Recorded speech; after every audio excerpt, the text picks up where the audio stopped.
तो आज के इस लेक्चर में हम लोग एनिमल टिश्यू के कनेक्टिव टिश्यू के बारे में पढ़ेंगे।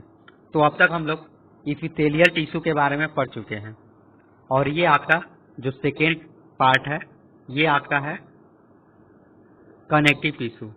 तो इसमें हम लोग कनेक्टिव टिश्यू के बारे में डिटेल से पढ़ेंगे।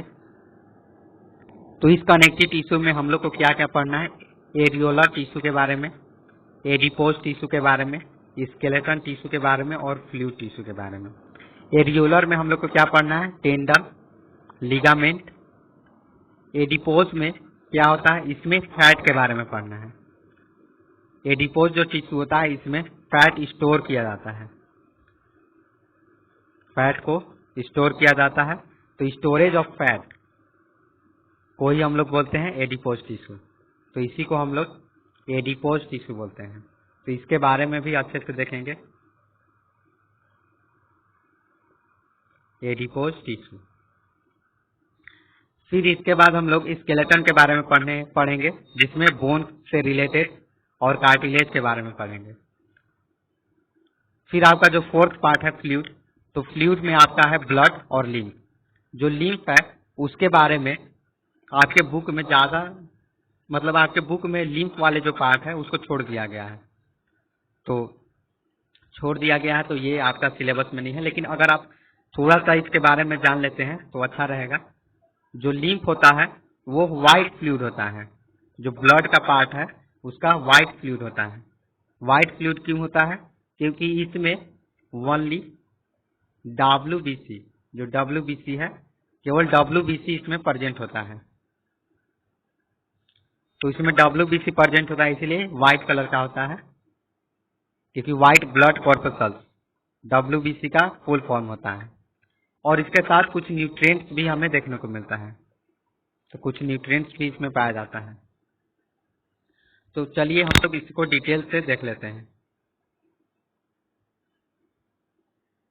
तो यहाँ पे स्क्रीन पे आपको दिख रहा होगा ब्लड का कुछ पिक्चर है। तो blood has a fluid, blood has a fluid. तो ब्लड जो है फ्लूइड है। साइंस में हम लोग जनरली फ्लूइड का इस्तेमाल करते हैं। फ्लूइड इसलिए बोलते हैं क्योंकि उसमें और भी चीज पाया जाता है और वो एकदम पतला नहीं रहता है, उस थोड़ा सा ठीक रहता है। तो जो थिक लिक्विड होता है, थिक लिक्विड, तो इसी को हम लोग जनरली साइंस में फ्लूइड का इस्तेमाल करते हैं। इसीलिए साइंस में हमेशा आप फ्लूइड वर्ड ज्यादा सुनिएगा। अब यहाँ पे है blood has a fluid liquid matrix. यहाँ पे फ्लूइड मैट्रिक्स है। अब ये फ्लूइड मैट्रिक्स का क्या मतलब है, फ्लूइड मैट्रिक्स। तो आप सुने होंगे मिक्सचर, मिक्सचर आप नाम सुने हैं। तो जैसे मिक्सचर में बहुत सारा कंटेंट पाया जाता है, उसी तरह से यहाँ पे ब्लड के पास जो फ्लूइड है, ब्लड फ्लूइड, उसके अंदर भी बहुत सारे कंटेंट है, इसीलिए उसको यहाँ पे मैट्रिक्स बोला जा रहा है। मैट्रिक्स समझिए एक तरह से मिक्सचर। तो फ्लूइड मैट्रिक्स है। अब इसके अंदर क्या क्या है, ब्लड के अंदर, क्योंकि ब्लड को कहा गया है फ्लूइड मैट्रिक्स। तो blood has a fluid matrix called plasma. तो ब्लड का जो फ्लूइड मैट्रिक्स है जिसमें फ्लूइड वाला पार्ट आता है उसको प्लाज्मा बोलते हैं। अब प्लाज्मा उसको क्यों बोलते हैं, तो देखिए प्लाज्मा जो होता है, आप यहाँ पे अगर चाहते हैं तो नोट कर सकते हैं, थिक लिक्विड को ही फ्लूइड बोलते हैं। फ्लूइड मैट्रिक्स का मतलब क्या होगा, उस फ्लूइड में और भी बहुत सारा कंपोनेंट देखने को मिलेगा, उसी को बोलेंगे मैट्रिक्स। अब यहाँ पे फ्लूइड मैट्रिक्स प्लाज्मा को बोला गया है। तो यहाँ पे जो प्लाज्मा है, तो देखिए जो प्लाज्मा होता है आपका, तो यहाँ पे आप देख सकते हैं कि ये है आपका ब्लड, और इस ब्लड में यहाँ पे देखिए यहाँ पे लिखा हुआ प्लाज्मा। तो इस प्लाज्मा में अगर आप ध्यान से देखिएगा तो यहाँ पे क्या प्रेजेंट है, साल्ट। प्लाज्मा के अंदर क्या प्रेजेंट है, साल्ट और वाटर और प्रोटीन। इसके साथ कुछ हार्मोन्स भी पाया जाता है, किसके अंदर, प्लाज्मा के अंदर। तो प्लाज्मा के अंदर आपको हार्मोन्स भी देखने को मिलेगा। जो आप दवा खाते हैं, मेडिसिन वगैरह, वो भी आपको प्लाज्मा के अंदर ही देखने को मिलेगा। इसके बाद यहाँ पे देखिए जो ब्लड होता है, ब्लड के अंदर पॉप्सी कोड देखने को मिलता है। अब इसमें आपको क्या देखने को मिलेगा, WBC, व्हाइट ब्लड कॉर्पसल्स और आपको प्लेटलेट्स देखने को मिलेगा। इसके बाद यहाँ पे देखिए रेड ब्लड सेल्स, यहाँ पे आपको रेड ब्लड सेल्स भी देखने को मिल रहा है। तो देखिए यहाँ पे जैसे आप अगर बीमार पड़ते हैं, आपको मान लीजिए टाइफाइड हो गया या फिर मलेरिया हो गया, या फिर जैसे अभी बरसात आने वाला है, तो बरसात के टाइम में क्या होता है, हम लोग को ज्यादातर टाइफाइड मलेरिया इस तरह के बीमारी होते हैं। तो इस बीमारी में क्या होता है, ब्लड टेस्ट हम लोग डॉक्टर से करवाते हैं। तो जब ब्लड टेस्ट हम लोग करवाते हैं तो वहां पे ब्लड टेस्ट आखिर करवाते क्यों हैं, तो ब्लड टेस्ट में कुछ ऐसे इंफॉर्मेशन है जो बीमारी को पता करने में हेल्प करेगा। तो देखिए जब हम लोग ब्लड को बाहर ब्लड टेस्ट जब हम लोग करवाते हैं, ब्लड चेकअप, तो देखिए जब ब्लड चेकअप करवाते हैं तो इस तरह से उस ब्लड को कुछ समय तक रखा जाता है, और रखने के बाद इस ब्लड को आप देखेगा तो इस तरह से आपको दिखेगा, दो पार्ट में, यहाँ पे देखिए 2 पार्ट्स में आपको देखने को मिल रहा है। ये जो ब्लड है, इस ब्लड को अगर ध्यान से देखते हैं तो यहाँ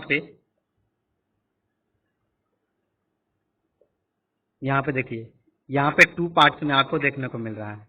अब ये 2 पार्ट्स क्या है, तो देखिए ये जो पहला पार्ट है, ये आपका है आरबीसी, जिसको बोलते हैं red blood corpuscles, red blood corpuscles, जो कि रेड ब्लड सेल बोलना चाहिए था, लेकिन रेड ब्लड कॉर्पसल्स क्यों बोलते हैं।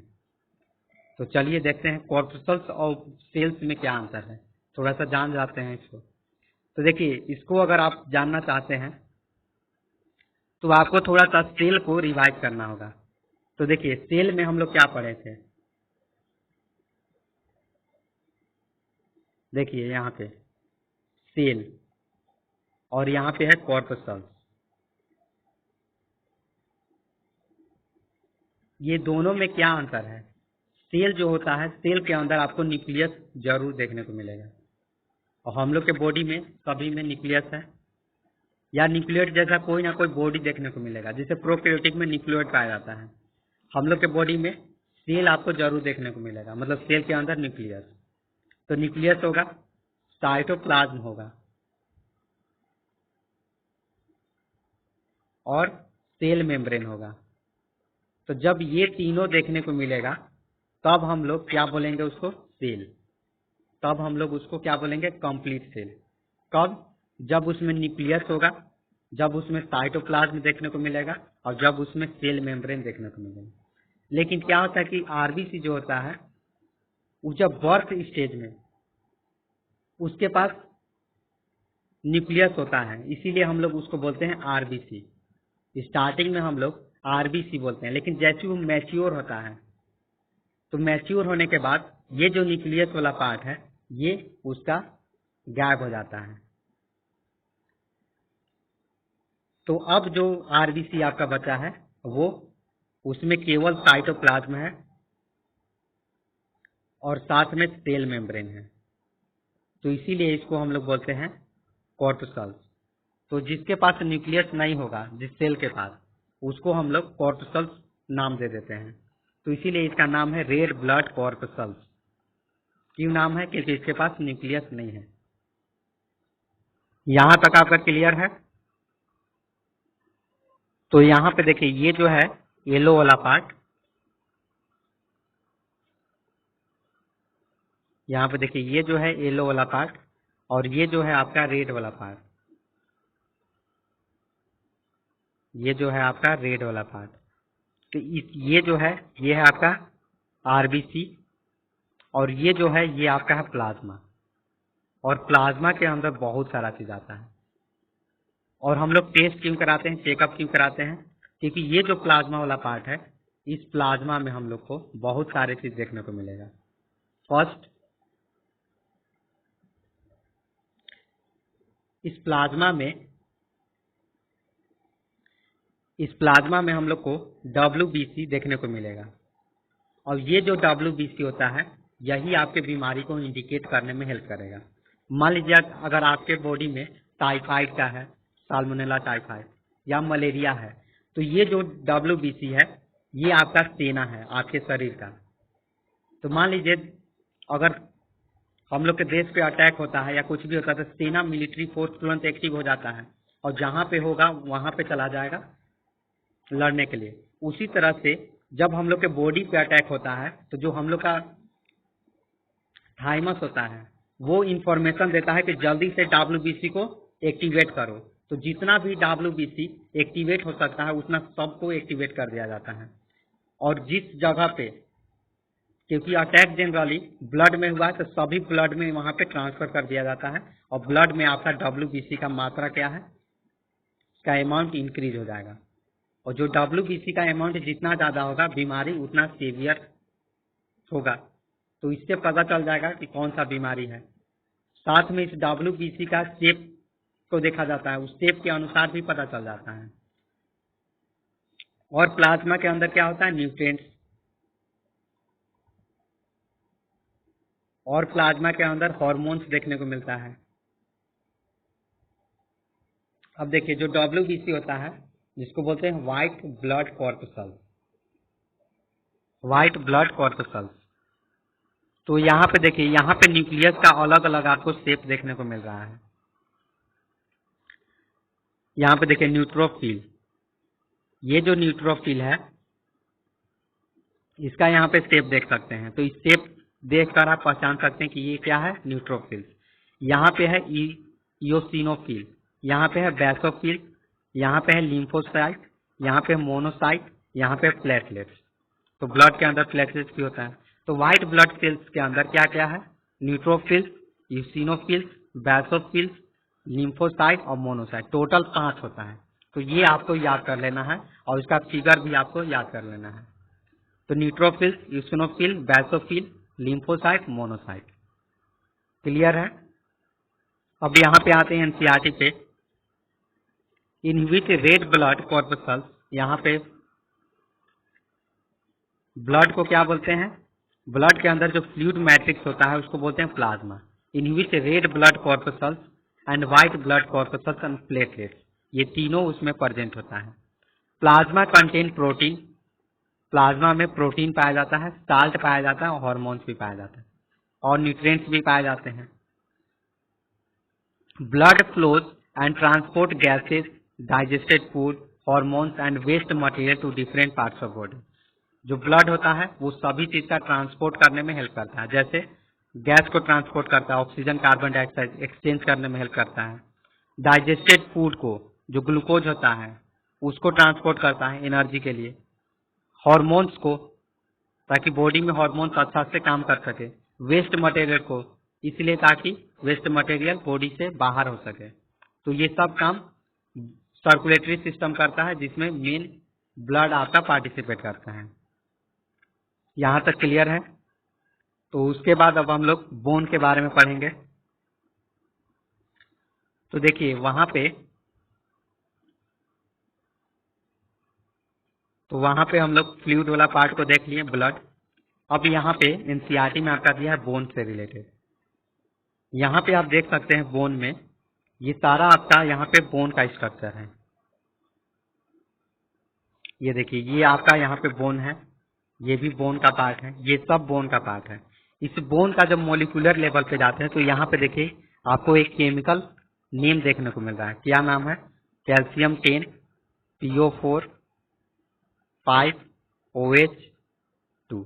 तो यहाँ पे देखिए, यहाँ पे जो मेन नाम है वो आपको यहाँ पे कैल्शियम देखने को मिल रहा है, Ca कैल्शियम। यहाँ पे आपको फोस्फोरस देखने को मिल रहा है, फोस्फोरस। अब यहाँ पे हम लोग थोड़ा सा पढ़ लेते हैं एनसीईआरटी क्या कर रहा है। Bone is another example of connective tissue, it forms the framework that support the body. तो बॉडी को कौन सपोर्ट करता है, स्केलेटन, बोन। तो यहाँ पे देख सकते हैं कि ये जो पर्सन इसलिए यहाँ पे बैठा हुआ है क्योंकि इसके पास बोन है। तो यहाँ पे एनसीईआरटी यही कहना चाह रहा है कि जो बोन है वो फ्रेमवर्क है हम लोग का, क्योंकि बोन के सहारे ही हम लोग चल सकते हैं, हम लोग का शेप और साइज है। तो bone it forms the framework that support the body, body को सपोर्ट करता है। It also anchor the muscles and support the main organ of the body. और इससे जुड़ा होता है मसल, और मसल से जुड़ा होता है मेन ऑर्गन्स। तो मेन ऑर्गन्स भी आपका अच्छा से काम इसलिए करता है क्योंकि वो अटैच है स्केलेटन के साथ, बोन के साथ। It is a strong and non flexible tissue. ये जो होता है स्ट्रॉन्ग और नॉन फ्लेक्सिबल, ये फ्लेक्सिबल नहीं होता है, क्योंकि फ्लेक्सिबल रहेगा तो हम लोग मुड़ जाएंगे, हम लोग का शेप साइज बिगड़ सकता है। तो इसीलिए ये जो है स्ट्रॉन्ग रहता है और नॉन फ्लेक्सिबल होता है। That would be the advantage of this property for bone function. तो बोन इसीलिए अच्छा से काम कर लेता है। बोन जो होता है उसके पास बोन सेल्स पाया जाता है, जो कि बोन के हार्ड मैट्रिक्स में पाया जाता है। तो यहाँ पे देखिए ये जो पार्ट आपको देखने को मिल रहा है यहाँ वाला, ये आपका बोन सेल है। इस बोन सेल में देखिए ओस्टियोजेनिक सेल, ओस्टियोसाइट, ओस्टियोक्लास्ट, अलग अलग नाम है। तो यहाँ पे सेल है bone cells. Bone cells are immediate in a hard matrix. ये पूरा हार्ड वाला पार्ट होता है बोन के अंदर। यहाँ पे देखिए ये तो bone cells are immediate in a hard matrix that is composed of calcium and phosphorus compound. तो यहाँ पे क्या बोला जा रहा है, ये जो बोन सेल है वो किससे बना हुआ है, made up of calcium and phosphorus से। तो यहाँ पे हम लोग देख लिए कि केमिकल स्ट्रक्चर में भी दिख रहा है कि यहाँ पे कैल्शियम और फोस्फोरस केमिकल है। तो बोन सेल के पास ही होता है कैल्शियम और फोस्फोरस। इसीलिए कहा जाता है कि दूध पीने के लिए, दूध हम लोग पिएंगे तो कैल्शियम मिलेगा और उससे हम लोग का बॉडी को हेल्प मिलेगा, क्योंकि उससे हम लोग का जो बोन है, बोन वाला पार्ट मजबूत होगा, जिससे बॉडी को हेल्प मिलेगा। तो यहाँ पे बोन सेल के पास क्या है, कैल्शियम और फोस्फोरस। इसके बाद यहाँ पे एनसीईआरटी में लिखा जा रहा है टू बोन्स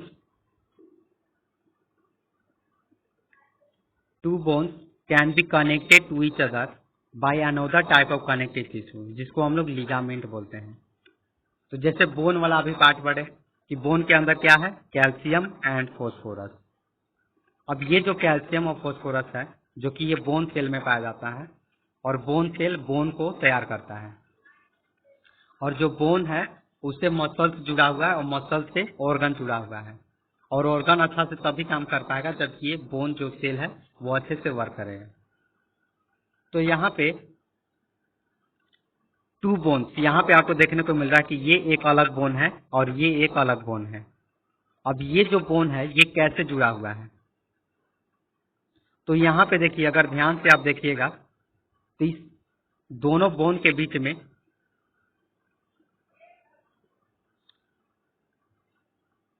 इन दोनों बोन के बीच में आपको एक, यहाँ पे देखिए ये दोनों बोन के बीच में आपको यहाँ पे एक ज्वाइंट देखने को मिल रहा है, ये एक हड्डी टाइप से है। यहाँ पे देखिए तो कुछ लग रहा है कि कुछ यहाँ पे ज्वाइंट कर रहा है, यहाँ पे देखिए यहाँ पे कुछ लग रहा है कि ये ज्वाइंट कर रहा है। इसमें भी आप देख सकते हैं लग रहा है कि कोई चीज है जो दो बोन को ज्वाइंट कर रहा है। इसी को हम लोग बोलते हैं लिगामेंट। इसी को हम लोग क्या बोलते हैं, लिगामेंट। आप लोग में से बहुत सारे लोग ऐसे होंगे जो चिकन खाते होंगे। तो चिकन वाला पार्ट, ये जो यहाँ पे स्क्रीन पे ही एक्चुअल में चिकन का ही पार्ट है। तो आप अगर चिकन खाते हो तो आप वहां पे देख सकते हैं कि वहां पे दो बोन कैसे जुड़ा हुआ रहता है, वहां पे लिगामेंट से जुड़ा हुआ रहता है। तो two bone are jointed by ligament, ये आपको हमेशा ध्यान में रखना है। This type is very elastic. ये जो होता है लिगामेंट, ये इलास्टिक होता है, ज्यादा हार्ड नहीं होता है, इलास्टिक होता है। एंड इट हैज कॉन्सिडरेबल स्ट्रेंथ, लेकिन इसके पास स्ट्रेंथ बहुत ज्यादा होता है, मजबूत होता है, ये आसानी से टूटता नहीं है, क्योंकि दो हड्डी को ज्वाइंट करना है और हम लोग को 60 साल तक जीना है। तो अगर पहले ही टूट जाएगा तो फिर तो हम लोग खटिया पर आ जाएंगे। तो इसीलिए लिगामेंट को स्ट्रॉन्ग बनाया गया है, इसको स्ट्रेंथ दिया गया है। Ligaments contain very little matrix. तो इसके अंदर भी कुछ मैट्रिक्स है। मैट्रिक्स का मतलब होता है कोई हार्ड चीज इसमें ऐड किया गया, मतलब कुछ मिक्सचर टाइप से। And connect bones with bones. तो यहाँ पे जो लिगामेंट है, डायरेक्ट एनसीईआरटी बोल रहा है कि यहाँ पे जो लिगामेंट है वो बोन टू बोन जोड़ता है। लिगामेंट का क्या काम है? To join bone to bone, bone से बोन को जोड़ने का काम क्या करता है? लिगामेंट। इसके बाद यहाँ पे है टेंडन। तो थोड़ा सा और लिगामेंट को देख लेते हैं। अब यहाँ पे देखिए, यहाँ पे देखिए, ये जो दीदी हैं, ये देखिए एक्सरसाइज कर रही थी और गिर गई हैं। तो हो सकता है कि इनका जो पैर है वो फ्रैक्चर भी हो सकता है, बोन फ्रैक्चर हो सकता है, या फिर लिगामेंट में कोई प्रॉब्लम हो सकता है। तो जब हम लोग यहाँ पे इनका एक्सरे कराएं हर चीज, तो देखिए यहाँ पे ये लिगामेंट जो है इनका, ये ब्रेक कर गया। यहाँ पे देखिए ये लिगामेंट, रुकिए यहाँ पे कलर कुछ ले लेते हैं। यहाँ पे देखिए ये जो लिगामेंट है ये टूट गया है। और ये जो लिगामेंट होता है, ये थोड़ा सा मेडिकल लैंग्वेज थोड़ा सा बता देते हैं, ACL इसको बोलते हैं। ये ACL वाला पार्ट होता है, ये थोड़ा सा वीक पोर्शन होता है, बाकी सब लिगामेंट्स है। तो ये जो होता है, ये अगर टूट जाता है तो अगर इसको अच्छा से बंडेज किया जाए तो ये लिगामेंट भी जुड़ सकता है कुछ समय के बाद। लेकिन अगर ज्यादा टूट जाएगा पूरी तरह से तो वो जुड़ता नहीं है। उसके लिए फिर कुछ हार्ड मेटल यहाँ पे ऐड किया जाता है। तो ये जो लिगामेंट है, ये इसमें क्या आया है? डैमेज हो गया है। तो इसीलिए यहाँ पे बहुत सारा पेन होता है। यहाँ पे देख सकते हैं, ये जो स्प्रेन है और यहाँ पे देखिए स्ट्रेन है। तो यहाँ पे बोन टू बोन, यहाँ पे देखिए ये जो बोन है और ये जो बोन है, इसको ऐड कौन कर रहा है? लिगामेंट। यहाँ पे भी लिखा हुआ है लिगामेंट। तो बोन टू बोन को ज्वाइंट कौन करता है? लिगामेंट।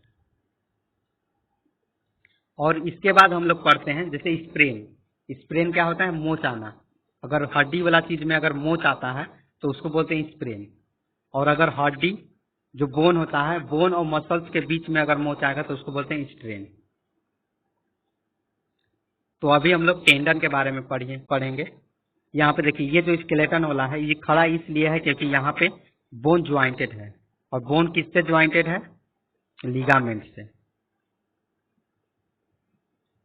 तो अब आपको याद हो गया होगा लिगामेंट, और लिगामेंट क्या है। तो बोन से बोन को कौन जोड़ता है? लिगामेंट।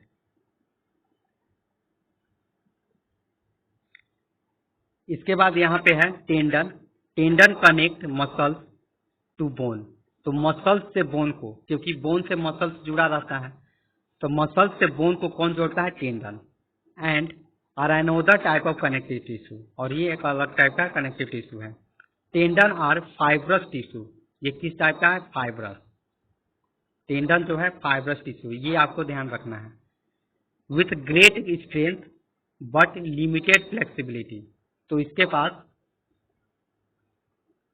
ग्रेट एक्सटेंट है, मतलब ये जो है, तो यहाँ पे जो टेंडन है वो मसल्स से बोन को कनेक्ट करता है। और ये जो होता है, इसके पास फाइब्रस टिश्यू होता है विथ ग्रेट स्ट्रेंथ। इसके पास बहुत ज्यादा स्ट्रेंथ होता है, जैसे रस्सी में स्ट्रेंथ होता है। एंड लिमिटेड फ्लेक्सिबिलिटी, ये ज्यादा फ्लेक्सिबल नहीं होता है। क्योंकि आप चिकन अगर खाए होंगे तो चिकन से जो मसल्स वाला पार्ट होता है वो इजिली हट जाता है। तो यहाँ पे लिमिटेड इसका फ्लेक्सिबिलिटी होता है। Another type of connective tissue cartilage. इसके बाद हम लोग को कार्टिलेज के बारे में पढ़ना है। तो थोड़ा सा टेंडन और देख लेते हैं। तो यहाँ पे देखिए ये जो स्ट्रेन है, तो यहाँ पे ये देखिए ये आपका बोन वाला पार्ट है, यहाँ पे बोन है। और ये देखिए ये आपका है मसल्स वाला पार्ट। तो बोन से मसल्स को कौन जोड़ रहा है? तो यहाँ पे बोन टू मसल्स, ये आपका जोड़ रहा है टेंडन। तो ये आपको याद रहेगा, टेंडन का क्या काम है? बोन से मसल्स को जोड़ना। और ligament bone to bone, bone to bone कौन जोड़ता है? लिगामेंट। इसके बाद यहाँ पे आपको कार्टिलेज के बारे में पढ़ना है। Another type of connective tissue है जिसको बोलते हैं cartilage. Has widely spaced cell, इसके पास स्पेस थोड़ा सा होता है। And the solid matrix is composed of protein and sugar. तो इसके अंदर जो मिक्सचर होता है, सॉलिड मैट्रिक्स, ये प्रोटीन और शुगर से बना होता है। तो इसमें प्रोटीन और शुगर होता है। कार्टिलेज स्मूथेन बोन सरफेस, तो बोन सरफेस को स्मूथ करता है, क्योंकि हम लोग जब चलते हैं तो बोन टू बोन टकरा सकता है। तो ये जब टकराएगा तो घर्षण होगा, फ्रिक्शन होगा। तो फ्रिक्शन से क्या हो सकता है, बोन पूरी तरह से डैमेज हो सकता है, तो उसको बचाता है। तो इसके सॉलिड मैट्रिक्स में क्या पाया जाता है, प्रोटीन एंड शुगर। ये आपको ध्यान में रखना है, प्रोटीन एंड शुगर। यहाँ पे लिख देते हैं प्रोटीन एंड शुगर, प्रोटीन और शुगर प्रेजेंट होता है। कार्टिलेज स्मूथ करता है बोन सरफेस को जहाँ पे ज्वाइंट होता है। It also present in nose, nose में पाया जाता है, ईयर में पाया जाता है, ट्रैकिया में पाया जाता है, और लैरिंग्स वाला पोर्शन में। लैरिंग्स क्या होता है, वोकल कॉर्ड, जहाँ से आवाज निकलता है। We can fold the cartilage at the ear, ear का जो कार्टिलेज होता है उसको हम लोग फोल्ड भी कर लेते हैं। But we can not bend the bone in our arm, लेकिन हम लोग बोन को बेंड नहीं कर पाते हैं। तो ये ऐसा क्यों होता है, क्योंकि इसमें प्रोटीन और शुगर है। प्रोटीन और शुगर के कारण ये थोड़ा सा लचीला टाइप से हो जाता है। तो यहाँ पे आप देख सकते हैं, ये देखिए, ये जो ईयर है, इस ईयर को हम लोग चाहेंगे तो फोल्ड भी कर सकते हैं। क्यों कर सकते हैं फोल्ड, क्योंकि इसके पास क्या है, कार्टिलेज। इसके साथ साथ हम लोग के पास भी है, तो हम लोग सबके पास कार्टिलेज है। जो कान होता है, कान में कार्टिलेज पाया जाता है। हर एनिमल्स के पास, जितने फ्लेक्सिबल कान जिसके पास भी है, तो सब में क्या होगा, कार्टिलेज पाया जाएगा। यहाँ पे देखिए, यहाँ पे कार्टिलेज वाला पोर्शन आपको देखने को मिल रहा है। ये सरफेस को क्या करेगा, स्मूथ। इसके बाद यहाँ पे देख सकते हैं कि यहाँ पे ईयर वाला पोर्शन को दिखाया जा रहा है, यहाँ पे इलास्टिक कार्टिलेज। तो ये अलग अलग तरह का कार्टिलेज होता है, तो उतना याद करने की जरूरत नहीं। बस आपको ध्यान में रखना है कि ईयर वाला पार्ट में कार्टिलेज पाया जाता है, ट्रैकिया वाला पार्ट में कार्टिलेज पाया जाता है, और रिब्स में भी कार्टिलेज पाया जाता है। और ये जो है ज्वाइंट के बीच में, जो ज्वाइंट होता है उसके बीच में भी कार्टिलेज पाया जाता है। इसके बाद आपका लास्ट टॉपिक है, जिसको बोलते हैं areolar connective tissue. Areolar connective tissue जो है is found between skin and muscles. ये स्किन और मसल्स के बीच में पाया जाता है। जैसे यहाँ पे देखिए, ये जो है स्किन, और इस स्किन के जस्ट अंदर जाएंगे तो वहां पे एरियोलर टिश्यू देखने को मिलेगा। जैसे यहाँ पे देखिए, ये स्किन है जहाँ से हेयर निकल रहा है। इस स्किन के जस्ट नीचे वाला पार्ट में यहाँ पे एरियोलर है, और इसके जस्ट नीचे जो है वो आपका एडिपोज टिश्यू है। तो यहीं पे बना देते हैं। यहाँ पे देखिए, ये मान लीजिए स्किन का पार्ट है, तो स्किन वाले पार्ट में यहाँ पे क्या पाया जाएगा, यहाँ पे पाया जाएगा इपिथेलियल टिश्यू।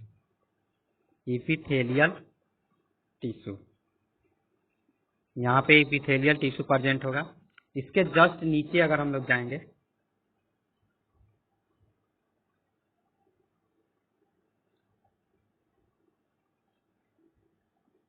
तो यहाँ पे इसके जस्ट हम लोग अगर नीचे जाते हैं, यहाँ पे देखिए, इसके जस्ट अगर हम लोग नीचे जाते हैं यहाँ पे, तो यहाँ पे हम लोग को एरियोला टिश्यू देखने को मिलेगा। यहाँ पे ब्लड सेल्स वगैरह रहता है, बहुत सारा ब्लड सेल्स। तो यहाँ पे आपको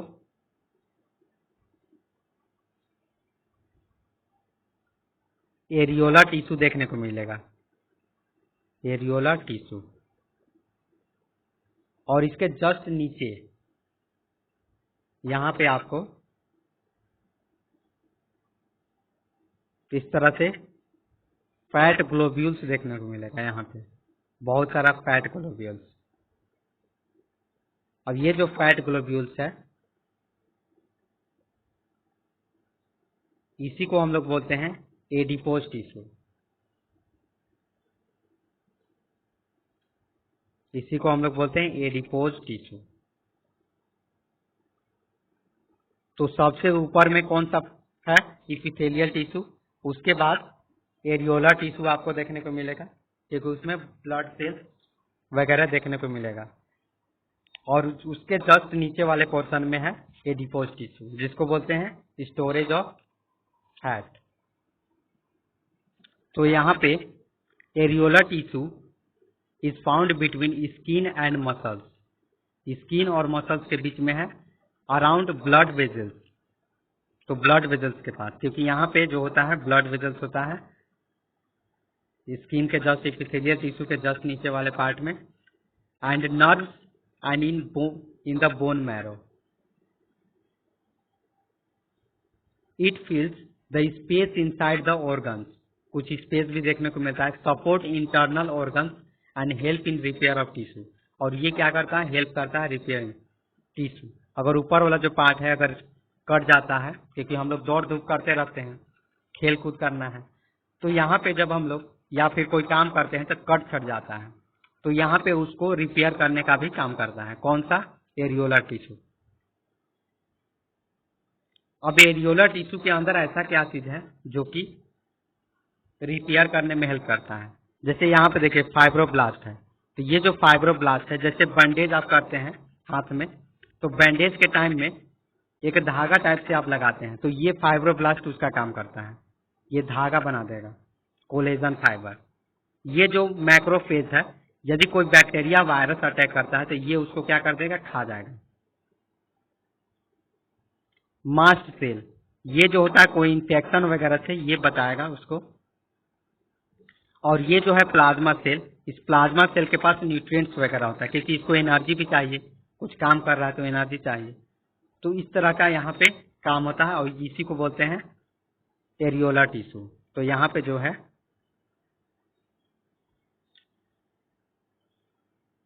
ये जो है ये आपका है एरियोलर टिश्यू, एरियोलर टिश्यू,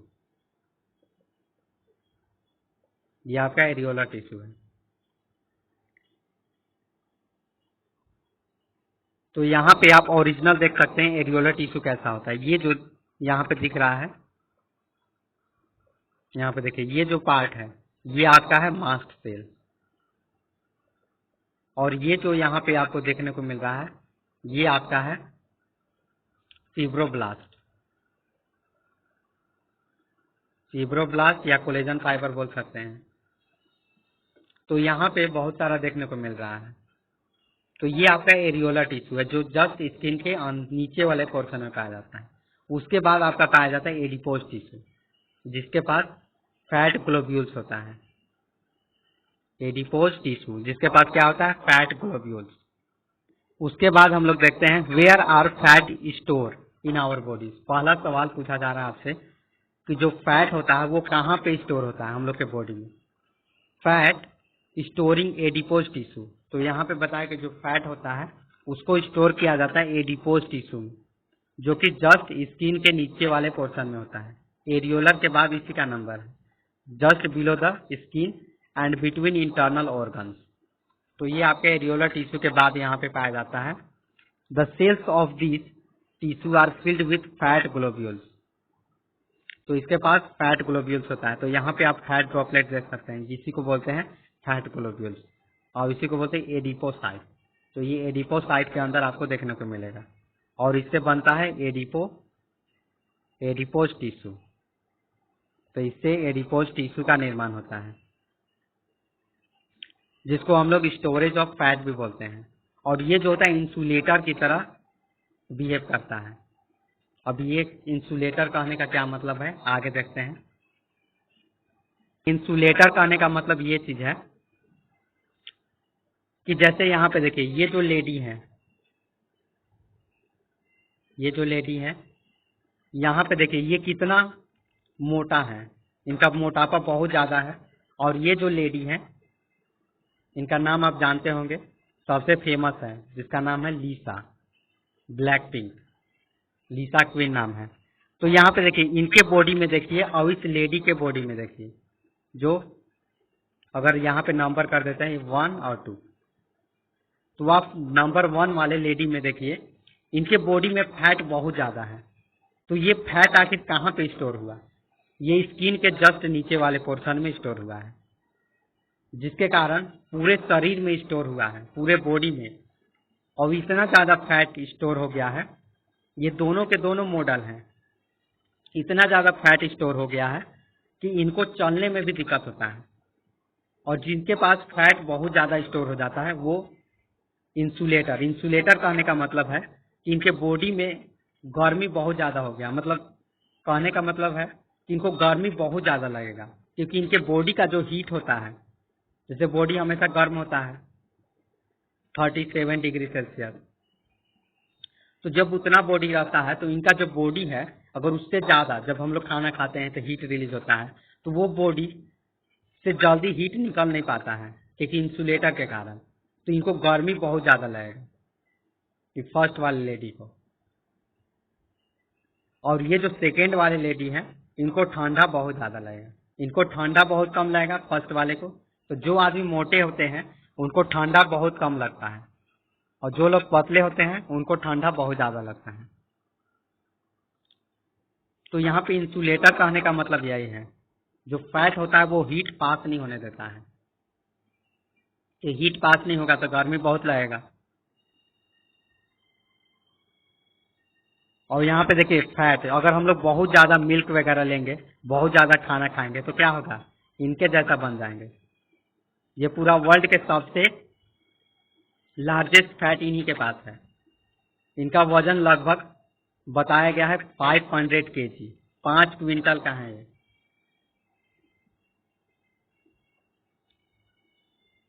तो देखिए अब ये जो लीसा है ये हमेशा वर्कआउट करते रहते हैं, तो इसीलिए इनका हमेशा जो बॉडी होता है इनका वेट गेन नहीं कर पाता है। तो यदि हम लोग एक्सरसाइज करेंगे, मेंटेन करेंगे, तो ये जो फैट होता है ये आपका ज़्यादा अमाउंट में बढ़ नहीं पाता है, क्योंकि जब हम लोग एक्सरसाइज करते हैं तो ये जो फैट होता है ये ब्रेक करता है, और ब्रेक करके ग्लूकोज में कन्वर्ट हो जाएगा, और ग्लूकोज में कन्वर्ट होगा, बॉडी उसको यूटिलाइज कर लेगा।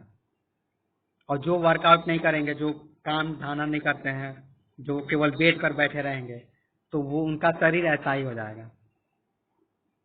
तो इसीलिए एक्सरसाइज करना है, डेली योगा भी करना है, जिससे कि जो बॉडी है हमेशा हेल्दी रहेगा, आप बीमारी से बचे रहेंगे। तो आज के लेक्चर में बस हम लोग इतना ही पढ़ेंगे। अगले जो लेक्चर आएगा वो आपका आएगा मसल्स और नर्वस टिश्यू।